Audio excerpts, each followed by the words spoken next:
जय हिंद। नमस्कार दोस्तों, आशा करता हूं आप लोग स्वस्थ होंगे। दोस्तों, आज का डिक्टेशन जनसत्ता संपादकीय से 80 वर्ड प्रति मिनट की स्पीड से होगी। आप लोग लिखिए और कमेंट करके बताइए कितना मिस्टेक हुआ। Ready, start. सर्वोच्च न्यायालय ने बिल्किस बानो मामले में 11 दोषियों को समय से पहले रिहा किए जाने के फैसले पर कड़ा रुख दिखाया है। अदालत ने केंद्र और गुजरात सरकार की तरफ से पेश वकीलों से कुछ असहज करने वाले सवाल पूछे और उन्हें इस रिहाई के फैसले से संबंधित सभी दस्तावेज अगली तारीख पर उपलब्ध कराने को कहा।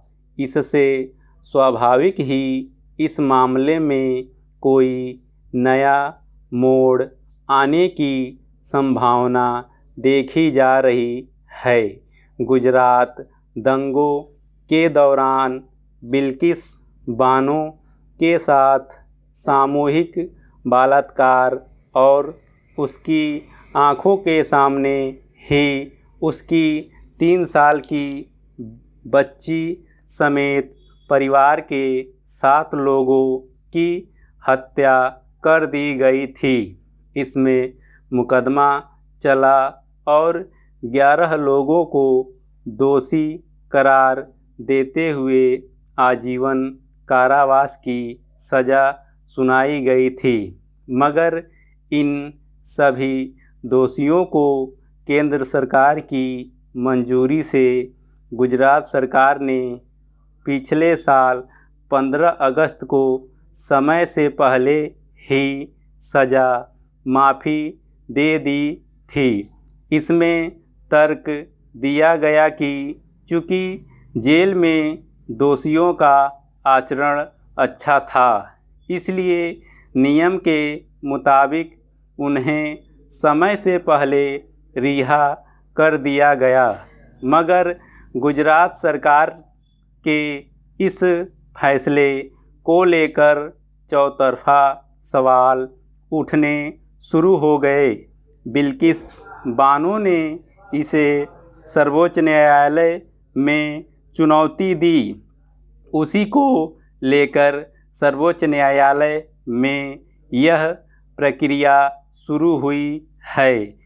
कानून के मुताबिक सजायाफ्ता लोगों को उनके आचरण के मद्देनज़र समय से पहले रिहा करने का प्रावधान है, मगर यह नियम हर मामले में एक समान लागू नहीं होता। खासकर हिंसा और बलात्कार जैसे मामलों में इस नियम का उपयोग करते समय खासी सावधानी बरतने की अपेक्षा की जाती है। यही सवाल बिल्किस बानो मामले में सर्वोच्च न्यायालय ने भी केंद्र और गुजरात सरकार से पूछा कि क्या इस मामले में उचित नियमों का पालन किया गया। सर्वोच्च न्यायालय ने बिल्किस मामले को भयावह कृत्य बताया। दरअसल गुजरात दंगों को लेकर शुरू से तत्कालीन सरकार पर सवाल उठते रहे हैं। बिल्किस मामले में दोषियों को समय से पहले जेल से बाहर निकालकर एक नया विवाद मोल ले लिया। विपक्षी दलों को तो इस पर हमला करने का मौका मिला ही। अदालत ने भी इसमें कई प्रक्रियागत खामियां देखी हैं। सवाल यह भी है कि क्या गुजरात सरकार को इन दोषियों को रिहा करने का अधिकार था।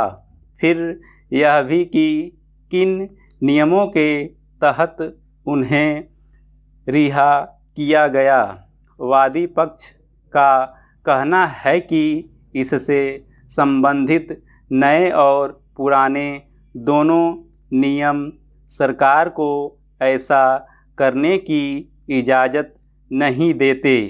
फिर इन 11 दोषियों के जिस अच्छे आचरण का तर्क दिया गया वह भी संदिग्ध है। पैरोल के दौरान उनमें से कुछ पर छेड़छाड़ के आरोप लगे। उनके आपराधिक पृष्ठभूमि को भी रेखांकित किया जा रहा है। किसी भी कल्याणकारी सरकार से उम्मीद की जाती है कि वह जघन्य अपराध करने वालों को कठोर दंड दिलाने में सहयोग करेगी। किसी महिला के साथ सामूहिक बलात्कार, उसकी बच्ची और उसके पूरे परिवार की हत्या कर देना जघन्य अपराध की श्रेणी में ही आता है। जिस समय बिल्किस का बलात्कार हुआ वह गर्भवती थी, इसलिए गुजरात सरकार के फैसले और केंद्र की उस पर सहमति लोगों को खटक रही है। सर्वोच्च न्यायालय ने उसी बिंदु को रेखांकित किया और पूछा है कि क्या सरकार हिंसा और बलात्कार के अन्य मामलों में भी यही रुख रखती है। अदालत इस मामले को अगले 2-3 महीनों में ही निपटाने के पक्ष में है। इसलिए स्वाभाविक ही लोगों की नज़र उसके फैसले पर अटकी हुई है। स्टॉप।